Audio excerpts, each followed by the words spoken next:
What a time to be alive, man. Appreciate you guys for tuning in. It's your boy Gabos back with another one. Welcome to the prediction show. You know, until I can figure out a name to call this, I don't know what the hell I don't know what I really want to call it, but until I come up with a name, we're gonna call it the Gabos Prediction Show, man. But appreciate you guys for coming back. You know what I'm saying, please like, comment, and subscribe. You don't have to, but you know, if it's in your heart, pull up. But yeah, man, we're back. And what a crazy weekend the NFL was this week. Like we're gonna start off with the recaps. I'm gonna let you guys know what my record was in terms of prediction. Last week I went 7-7. This week I went 8-7. I went 8-7. You know, not the best, but we're getting better, right? We can only go up, right? So I went 8-7. I was wrong. Shoot. So the teams that I was right on: 49ers, Eagles, Cowboys, Chiefs, Bengals, Bucks, Vikings, Chargers, and Bills. Everything else, I was wrong. Not even wrong. I was wrong. And we're gonna get right into it. So we're gonna start off with the recap, like we did the last show. We're gonna start off with the recap. Hold on a second.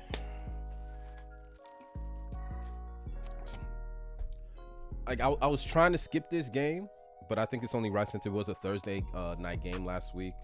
But we all saw, like, I knew it was gonna be a defensive game because I knew both offenses of the Colts and the Denver Broncos were just trash, bro. Like, there's no other way to put it. They've been trash this whole year, but never in my wildest dreams did I expect that game to be that trash. I'm talking about after the game was over, I was looking for someone to call so I could get 3 hours of my life back. I felt like something was taken away from me. You know, I felt violated. And I'm pretty sure everybody that sat there, whether you had a fantasy team or you're just a Colt fan or a Bronco fan, you were just sitting there like, really? Really? We got two quarterbacks that went to the Super Bowl. Matt Ryan, 28-3. Russell Wilson, at least won one and then lost one. We got two quarterbacks that lost to Brady. You know? And y'all put up that performance? It was 12-9. We're talking about people paying thousands of dollars and hundreds of dollars for tickets. You know what I'm saying? To watch 6 field goals? 3, 6, 9, 12. 7. My bad. 7 field goals. It was a kicking competition. That game was horrible. That pick, the multiple picks by Matt Ryan made it look like he was retired already. And then Russell Wilson somehow outplayed Matt Ryan by playing worse. Like, it was just... Reports are coming out. He has a shoulder injury. Just got an injection. He's going to play through it.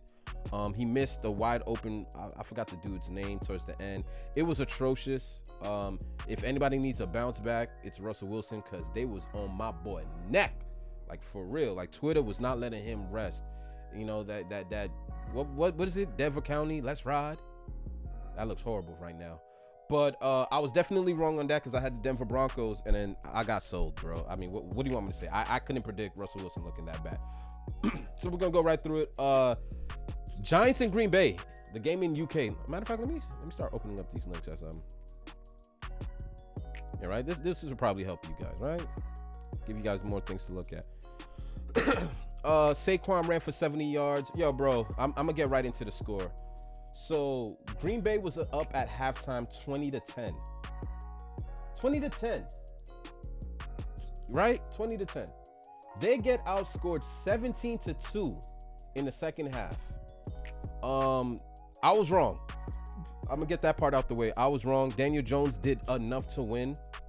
Like, he threw for 217 yards. Rodgers threw for 222. The Giants surprised me. It was really Saquon or bust. Like, for real. Like, receivers, no one topped 100 yards on either team. Randall Cobb, like, came out of retirement and decided to start catching passes again. Who knows if that's sustainable? I'm gonna err on the side of caution and say it's not. But Green Bay, they just hit a wall at half. Like, to have Aaron Rodgers and to put up 2 points in the second half, because it's just ridiculous. Because back in the days, 20 points would have been enough to beat the Giants. Like, the Giants couldn't get past 13 to 17 points. I'm telling you, they're infamous for those two numbers. But you let the Giants come back, and now the Giants are sitting here at 4-1, and the Green Bay Packers are 3-2. I'm gonna say it right now. Aaron Rodgers misses Devontae Adams badly, but it's not as bad as Devontae Adams misses Rodgers. The Green Bay Packers, they're in trouble, bro. To lose to the Giants, like, I have to give it up. The Giants are respectable at 4-1. They upset everybody's parlay. If you had money on Green Bay, you pretty much had to tear your sheet well before the other game started, because this game started at 9 Eastern Pacific. The Giants surprised me. I got to give them their flowers. They did just enough for them to be able to come back with no wide receivers, bro. Look at this list. Darius Slayton led the team in receptions, followed by Saquon Barkley. And that was enough to beat the Packers? You shitting me? Nonetheless, it happened. So we just got to give them their flowers. They deserve it. Good for the Giants. Moving on. Boy, oh boy, did we not see this one coming. Buffalo 38, Pittsburgh 3. I'm not going to hang the Pittsburgh Steelers. This is Kenny Pickett's first career game. 34 for 52. He at least threw for 327 yards, no touchdowns, 1 pick. Imagine your first game being against the Buffalo Bills. I'm pretty sure now, like, none of us sitting here could have done any better. Josh Allen tore it up, bro. The game was essentially over by half. You know, like, everything else was just garbage yards. If you look at the second quarter, 21 points in the second quarter will pretty much nail any team. Any team. If you allow 3 touchdowns in 1 quarter and it's before half, you're pretty much done. Buffalo ended up winning by 35, and that's after they took their foot off the gas. So imagine if the starters played the fourth quarter, bro. It was about to be filthy work. For Pittsburgh to lose by 35 points, obviously it's looking like they're rebuilding. Their O-line is just as trash as it's ever been. Najee's still dealing with his foot injury, because look at this. We're talking 11 for 20 yards. Seriously? He just collected a free check. Jalen Warren, five carries for 24 yards. That's his backup. We're all outrushed by Josh Allen, who ran for 42 yards. Are you shitting me? 2 running backs got outran by a quarterback on the opposite team. Josh Allen came out 424 yards, 4 touchdowns. Let's get it out the way right now. Josh Allen's MVP. He's MVP. He's running away with it. He's bullying his way towards another AFC East crown. Buffalo looks loaded. They look unstoppable. They're playing with the swag, bro. Like, they had like a 99-yard touchdown basically to start the game from 3rd and 10 in their own red zone. Shout out to Gabe Davis out here putting up Randy Moss numbers. This is Randy. 3 catches for 171 yards and 2 TDs, including a one-hander over Fitzpatrick. You shitting me? Are we not professionals? Like, they just came out like gangbusters, bro, and got the Pittsburgh Steelers up out of here quick, fast. Pack them up. Steelers are 1-4. I didn't really have too many high expectations for them. They are what their records say they are. I thought it was going to be a blowout. I think Vegas had Buffalo coming in at 21-point favorites. That was alarming. Once I seen 21, I'm like, damn, can't get any worse than that, right? On to next game. This game was such a headache to watch. The Chargers versus the Cleveland Browns. Jacoby, just when I wanted to give this kid his flowers, Jacoby Brissett, this dude throws the wildest pick I've ever seen in my life in field goal range with the game on the line. You're in position to win. This guy just throws a duck right into the Chargers defender and ultimately causes the Browns their game. Both teams tried to cost themselves late in the game. If you watch the highlights, both teams literally gagged the football in the fourth quarter. Chargers just ended up winning as a result of it. Justin Herbert did his thing. This dude is playing with broken ribs, for God's sakes. You know what I'm saying? 228 passing yards, 1 touchdown. Got sacked once, QBR 40, which is horrible. You know what I'm saying? And Jacoby Brissett, that pick, like, we're like 230 yards. He essentially almost damn near outplayed Justin Herbert. You know, Nick Chubb doing his thing, 134 yards. This dude, every game, it's like Nick Chubb is running for 2,000 miles. And it's just, nobody wants to get hurt trying to tackle this dude. He is bullying his way towards the rushing title and ultimately cementing himself as one of the best running backs in the league. Shout out to Nick Chubb, because he doing it. And on the other end, I can't knock it. Austin Eckler, who's about the size of one of Nick Chubb's thighs, out here posting up 173 yards with a touchdown. It was impressive. The game was fun. It was fun because it was a little back and forth. Mike Williams, 10 catches, 134 yards. Do the Cleveland Browns not have any cornerbacks? Like, I'm trying to, didn't they pay Ward $100 million? So why is Mike Williams out here getting 10 balls? That's for another day, right? Chargers, you'll figure that one out.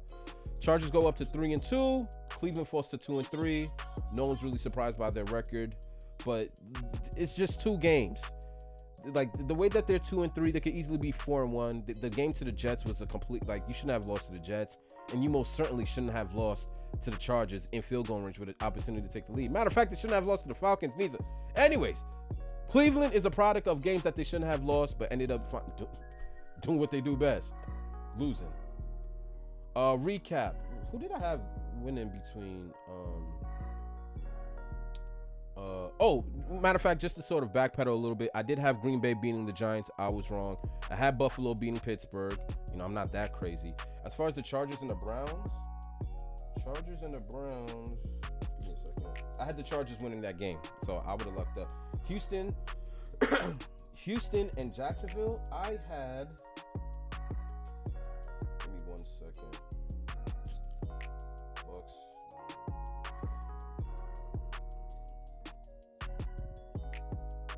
Oh, I had Jacksonville.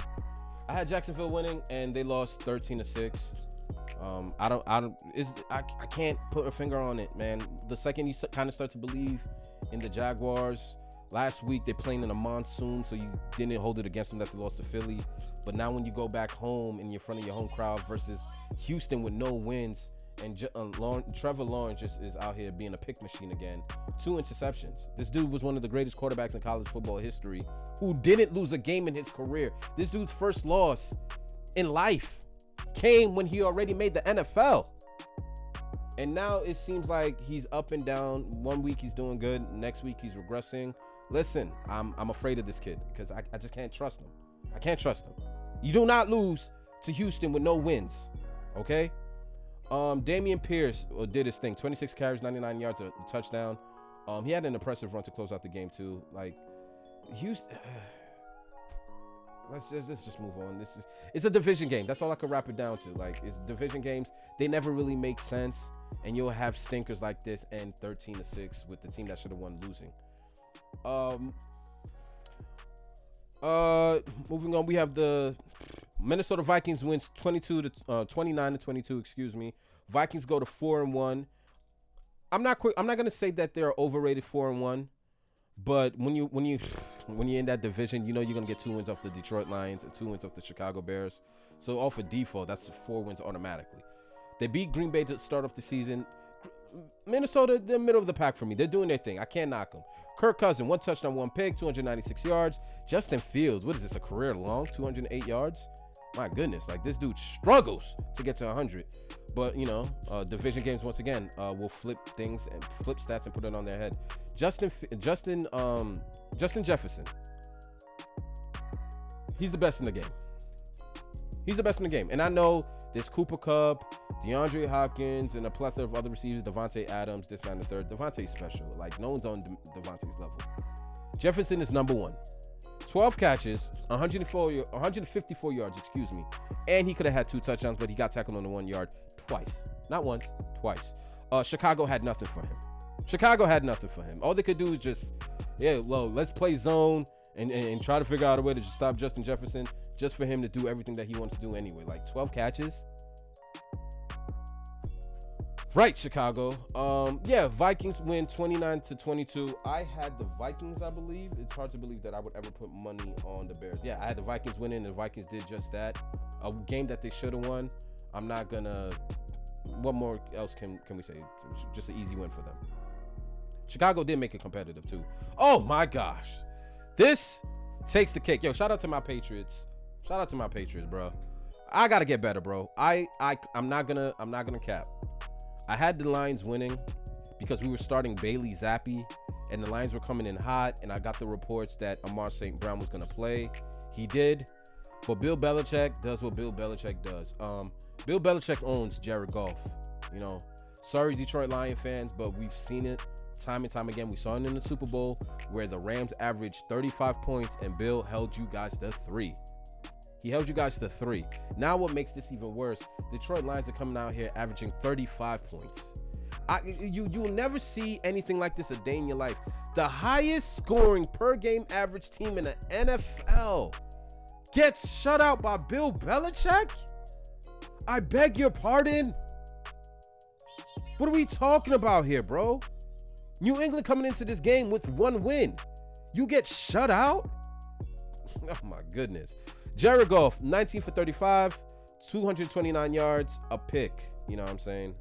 It's just pedestrian. Bailey Zappi, 17 for 21, 188 yards. Game manager kind of energy. New England really won the game on the ground and defense. Ramondre Stevenson, 161 rushing yards with no TDs. New England just clamped up on everybody. Amar St. Brown, 4 for 18. You can enjoy the night off. You know what I'm saying? Bill Belichick is going to take away your best player. Oh, TJ Hawkinson, who balled last week with over seemed like he ran for 100 miles last week. Here's this. 1 catch for 6 yards. Pack it up. You're off today. This is what Bill does. This is what Bill does. And time again, I be sleeping because sometimes he pisses me off. Some of his coaching decisions, it's like the way he's able to draft these defensive players, I wish he had this same genius when it came to offensive pieces. I hate our offense. Our offense is watching paint dry. Our offense is watching grass grow. Our offense is broccoli, stale grilled chicken with no seasoning. It's boring. It's dry. It's corny. We can't draft. Our offense is not fun to watch. It's a snooze fest. I'm wearing this shirt because of Brady. I'm wearing it by default. Not necessarily proud of these guys. I mean, bro. Well, I will give them flowers for shutting out the lines, bro. Like, I ain't gonna. A team that averages 35 points to come into your hometown and put up a donut?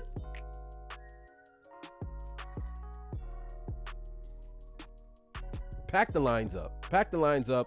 They're a good team. Like, they're really close. All these first round picks that they keep getting in the early drafts every year, it's accumulating to something. Like, you're seeing talent build. But the fact that these guys not only have the highest scoring offense, but also the highest scoring defense. So yeah, I have an offense that could put up points, but you have a defense that can't stop nobody. Only in Detroit, Michigan. Thank God I'm not from out there. I don't know how you fans do it. I think you guys are just subjected to just mediocrity. Like, the moment you have some type of potential, the yin and the yang is just crazy out there, bro. Number one offense, but also the worst defense in the league.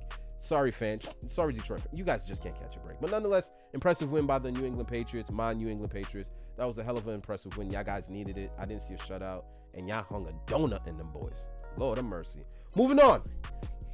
2-3 New Orleans Saints win 39-32, beating Geno Smith. I was also wrong on this one. I had Geno going into New Orleans and winning. But it's just such a... Listen, man. When you hear certain experts talk about certain home fields that are difficult to win in, Gillette, Arrowhead, where the Chiefs play. I forgot the name of the New Orleans Saints. I think they call it like the Louisiana Dome or whatever. Yo, that experience, it's a culture. I've never been there personally, but I've been watching football for so long that, you know, when you travel to New Orleans, it's a different feel. These people love that team like their own kid, like their own bloodline. They show up, they pack out. Momentum is a real thing. Geno balled. Let's get right to it, bro. 16 for 25, 268 yards, 3 touchdowns, 3 tubbies.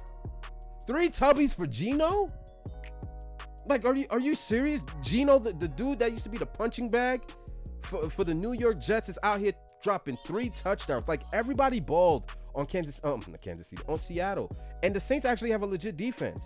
Look at these numbers. Metcalf, 5 catches, 88 yards, a touchdown. Metcalf should have at least had 2 or 3 TDs. Butterfingers. He could have had multiple TDs this game. Tyler Lockett, 5 catches for 104 yards. Geno throws an absolute dot to Lockett, not once but twice. And I'm sitting there like, what? Like, Lockett wasn't even open. He had maybe a step or two on defenders running this deep post, and Geno throws a dime piece. I'm talking about a missile through a keyhole, bro. Just falls right in the breadbasket of Lockett. Watch the highlights. If you know, you know. Geno balled. To put up numbers like this and still lose is tough. Seattle is very underrated. Even though they're sitting there at 2-3, Geno is playing amazing, man. He's no longer that punching bag. I'm sorry to say. But let's give credit to the New Orleans Saints. Andy Dalton, game manager numbers, 187 yards a pick and a touchdown. Taysom Hill, I don't know what the hell to call this dude. This dude is a Swiss Army knife. This dude catches, he tackles, he blocks, he runs, he throws. I'm pretty sure if you put him on defense, he could get sacks. This kid does it all. 9 carries, 112 yards, and 3 touchdowns. 9 carries, 112 yards, and 3 touchdowns. Why the hell do the Saints need Alvin Kamara if your backup quarterback is putting up 9 carries, 112 yards, and 3 TDs, out here looking like Josh Allen? Josh Allen, bro. Leading receivers for the Saints, Alvin Kamara. No one's really surprised. Chris Olave actually got knocked out during the game, but still dude gets knocked out, but he still holds onto the football long enough for it to be a touchdown, which was remarkable. These concussions are getting out of pocket. Let's be honest. Like it sucks because we're not seeing leg injuries like we used to back in the day. Because like with these rules, with the coaching rules, with the rules and the coaching staff and how they're training these players on how to tackle, we're seeing more and more head injuries. And it's like, yo, pick your poison. Do we want to see broken legs and torn ACLs every week, or do we want to see head slams and shit like that? As a result, football is a very fast and dangerous paced game, but Chris Olave got concussed after getting his head slammed into the ground and still holding onto the ball, which is still very impressive. We hope this kid bounces back because you hear a lot of positive things coming out of New Orleans about this kid. He balled, and it was a great game. If you didn't watch the highlights, catch them. Like the Saints, it was actually a fun game to watch. So shout out to the Saints. They're 2-3. It's not quite over for them. Both teams are impressive. You know what I mean? But it's still a part of the process. So we're going to see where it goes.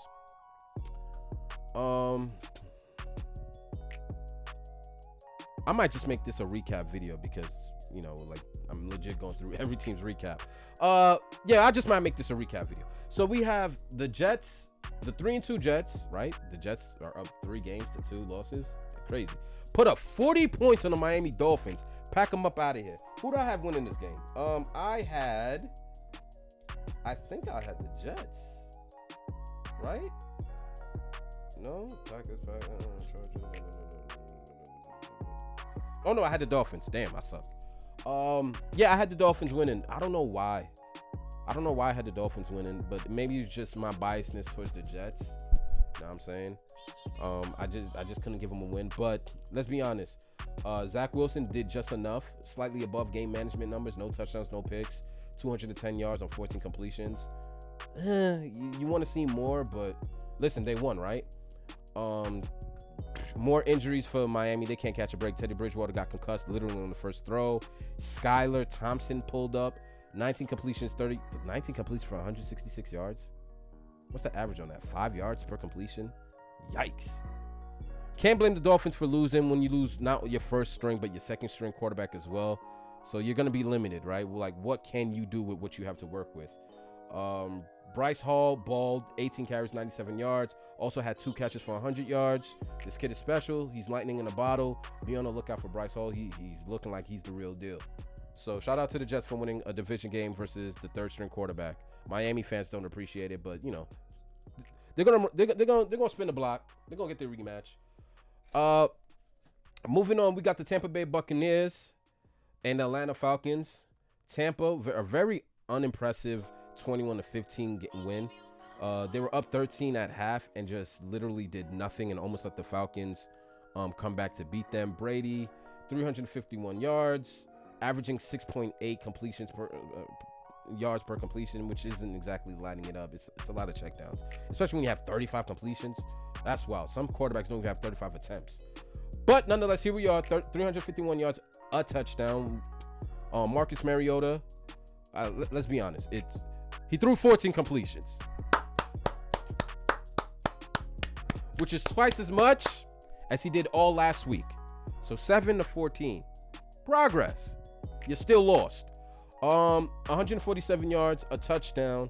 Marcus Mariota, like, no one really has expectations for the Falcons. No one really does. So for me to say that I'm disappointed in the Falcons would be a cap. Like, going into Tampa, we know the Buccaneers were going to win that game. It's just how the Buccaneers won. Brady got one of the all-time GOAT calls of all time. And listen, I'm a Brady fanatic, but I know a GOAT call when I see one. He called a roughing the passer on a sack. I'm still confused by that rule. I think like the NFL is just overcomplicating things.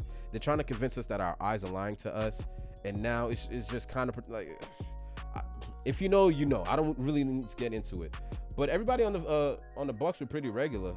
Lenny led the team with 10 catches. Brady be just checking down all day nowadays. Like, Lord have mercy. Why are you giving Brady all these wide receivers? He's just gonna throw it to Lenny all day. 10 catches. Mike Evans and Chris Godwin combined for 10. Yeah, not very fun. It wasn't a very fun game. It wasn't full of highlights and big plays, but nonetheless, Tampa won, and you kind of expected them to win. So we're gonna move on. Stinker alert. 3-2 Tennessee Titans beat the Washington Commanders. 1-4 Washington Commanders. This game was such a toss-up. I didn't know who I had. Who I had winning? Oh, I had the Titans winning, right? Because I can't find myself putting money on the Washington Commanders. This game was regular. 3-2. Ryan Tannehill, 181 yards, 1 touchdown. Carson Wentz actually outplayed. Like, Carson Wentz, like, you have this dude throwing 50 completions. This game, he so happened to throw for 38. 38 completions, 359 yards, 2 touchdowns, and a pick. Washington is just a bad team. Washington's a bad team. The coach kind of threw Carson Wentz under the bus. It'd be interesting to see how they bounce back from that. But Washington is such a bad team. Carson Wentz is going to be thrown for his life this entire season. I don't see how they're going to be up in any game. Maybe tomorrow's game, but you know, we'll find out. Derrick Henry did his thing. Derrick Henry things, like, goodness gracious. 28 carries, 102 yards, 2 touchdowns. We'll take the 2 touchdowns, but the carries, the average yards per carry needs to go up. Receivers, no, I don't see a single 100-yard anywhere. Oh, okay. Dwayne Brown, 2 catches, 105 yards, 2 TDs. So both his catches were touchdowns. I think I remember seeing the highlights of that. But I'm like, listen, I'm not gonna bore you guys. Washington, like, no, but anyways, moving forward. All right, the 3-2 San Francisco 49ers win 37-15 versus the 1-4 Carolina Panthers. Matt Rule, he's out of here, but don't feel too bad for him. He's still gonna get paid by the organization.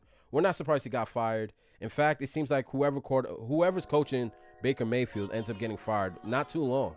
This dude has gotten at least 4 coaches axed. I think 3 to 4 coaches. It can't keep being the coaching. It can't keep being the system. Eventually, it ends up being a quarterback. Matt Rule never had a chance once Baker Mayfield went over there, because it's like, yo, pick your poison, bro. Baker Mayfield or Sam Darnold. You know what I'm saying? You want to shoot me in the head or you want to stab me to death? Like, those are your options. You know, me personally, make it quick and painless, right? But Baker's a slow death. And as a result, the coach is out of here. Jimmy Garoppolo did Jimmy Garoppolo things. 18 for 30, game management numbers, 250 yards, 2 touchdowns, no picks. This was a relatively easy game for the 49ers. I mean, by God, they won by 22, right? Yeah, numbers are the numbers. Next game, I thought this game was actually going to be a little better. It was close, though.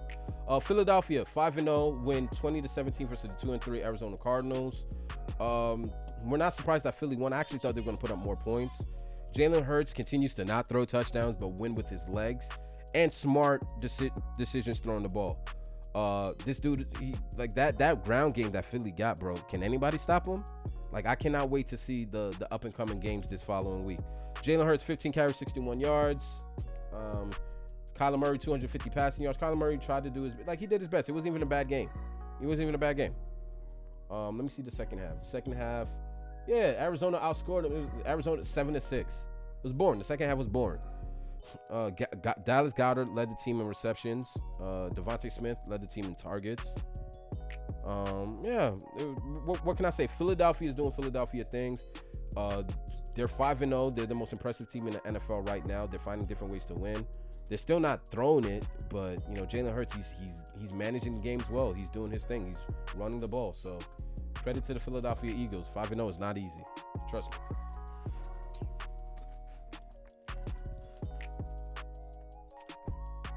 The Dallas Cowboys. No, seriously, Cowboys 4-1 beat the St. Louis Rams.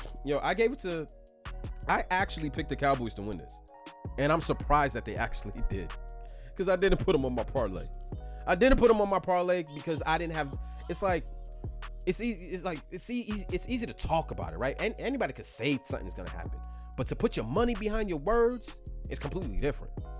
You know what I'm saying? So I said the Cowboys were gonna win, but on my parlay I put the Rams, and on an 8-team parlay, the Rams are the only team that cost me because Dallas ended up winning. But on my last video, I had the Cowboys winning. So, you know, whatever. It is what it is. But the Cowboys are impressive. That defense is legit. They had Matthew Stafford running for, like, the opening possession was a fumble sack for a recovered touchdown. You know, the game was over essentially in the first play. Both teams really battled it out. Cooper Rush didn't exactly blow you out. I mean, 10 for 16 for 102 yards. Like he's putting up my numbers, bro. 10 for 16. I think I could throw 10 passes and complete 102 yards. I mean, for 4 quarters, that's 25 yards a quarter. Anyways, Cooper Kupp did just enough. He didn't cost them the game. He did just enough for them to win it, while Matthew Stafford is out here thinking he's in Detroit. 308 yards a pick and a touchdown. Cooper Kupp is doing Cooper Kupp things. You can't stop him. 7 catches for 125 yards and a TD with an impressive 80-yard touchdown on like a shallow route on Diggs, and just completely went the distance. But Dallas's defense, like watching that game, it arguably one of the best defenses in the game. Like I still have the 49ers above them because the 49ers they have a whole unit. Dallas Cowboys just have guys that are just balling. Micah is doing his thing, looking like the early ballot defensive player of the year. Diggs is sort of doing his thing too. They're just solid overall. Like I don't know, coach them up, but Dallas's defense is not to play with. They haven't even allowed 20 points this season, and it's the Cowboys. You know, so super impressive win, especially on the road too. My goodness, bro. Like what's going on with the Rams? Rams got to hit a huge reset button. They went from F them picks to we need them picks back. We need them back, bruh. Like, cause everybody look old. Everybody looks like they're just a step behind. Allen Robinson can't get open. Matthew Stafford is another pick waiting to happen. You guys are just Cooper Kupp a bust. Cooper Kupp a bust. Aaron Donald is Aaron Donald, but he's only one man. So Rams for the first time in the what is it, McBray? Shane McBray? Whatever. Offer the correction in the comment section. For the first time, they're 2-3 under their new coach, under their head coach. So they got to hit the reset button quick before this season goes down the trash. Moving on. Sunday night football, I believe this was. The Cincinnati Bengals, 2-3, lose. Well, they kind of have it in reverse. I really need to say the Baltimore Ravens at 3-2 go on to win 19-17, beating the Cincinnati Bengals by a Justin Tucker game-winning field goal. It wasn't the most impressive game by Lamar Jackson, to be honest. Like 71% completions, I believe. QBR of 27, which is pretty bad. Out of 100, you know, he put up 27. Lamar had a bunch of misses. It was Sunday night. Sometimes he's going to be electrifying. Sometimes he's going to put up stinkers. He's not the most accurate quarterback, but still a very great one. But he did just enough for them to win and kick the Bengals up out of here. Justin Tuck make it like they got field goals up here. This dude made some of the most ridiculous field goals you'll probably ever seen in your life. 4 for 4, the longest including the longest being 58 yards. 58 yards, bro. 4 for 4. When you have the greatest kicker of all time, you just need to get the ball to midfield, and the Ravens did that, and they won as a result of it. Yeah, Jackson just pretty much won on his legs, and the passing wasn't really impressive. Mark Andrews had a pretty fine game. Higgins got hurt early for the Bengals, so it kind of limited their offense. Chase, 7 catches, 50 yards. Everybody was kind of regular. Joe Burrow was kind of regular too. They deserve this 2-3 record, but they're not down and out. I'm not willing to give up on them. It was a division game, and they only lost by 2. So it is what it is. And we're gonna wrap up with the last game being the Kansas City Chiefs at 4-1 in Arrowhead taking on the Oakland Raiders. Raiders got off to such a crazy start. Raiders were up. Oh yeah, Raiders were up 20-10 at half, and then right on clock just forgot how to play football. Like the Chiefs got the ball in the second half and just balled. Look at the second half. Chiefs outscored the Raiders 20-9 and beat them by 1. Patrick Mahomes doing Patrick Mahomes things. 29 for 43, 292 yards, 4 touchdowns. Like this kid is just great. Like, and all 4 of them went to Travis Kelce because apparently the Oakland Raiders don't know who the best player on the Kansas City Chiefs are. 4 touchdowns. What is this? The Pro Bowl? 4 touchdowns. You let one guy. I'm not gonna do it because it happened. It's the past, and I've been telling myself, Gabos, let the past go. You cannot rewrite the past. It is what it is. But 4 touchdowns to one individual. Fire everybody on that defense, bro. You know what I'm saying? And they went for it unnecessarily. They tried to go for 2 points. The game was a mess by the Raiders in the second half, including with the game-winning opportunity. Devontae Adams and Hunter Renfrow run into each other. Devontae getting off the field gets upset, pushes a camera guy, gets charged with an assault. It was just a mess. It was just a mess. Just an absolute mess.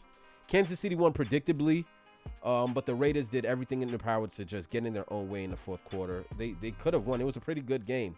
Like, I was actually surprised that the Raiders put up 20 to start off the game. Josh Jacobs put the team on my back. Jacobs, 21 carries for 154 yards. Ran through them boys. He ran through them boys. Hold on. That boy said, I lift. You know what I'm saying? 154 yards. Nonetheless, so this was supposed to be the recap towards what's going to happen, but in terms of the following week. But I guess it's so long, and we're already 35 minutes in. I'm just gonna leave it as a recap.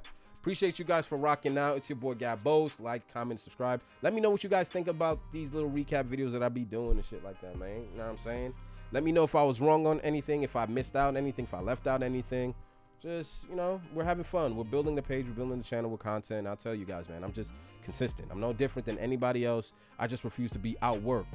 All work is easy work. And until next time, bro, Mamba out.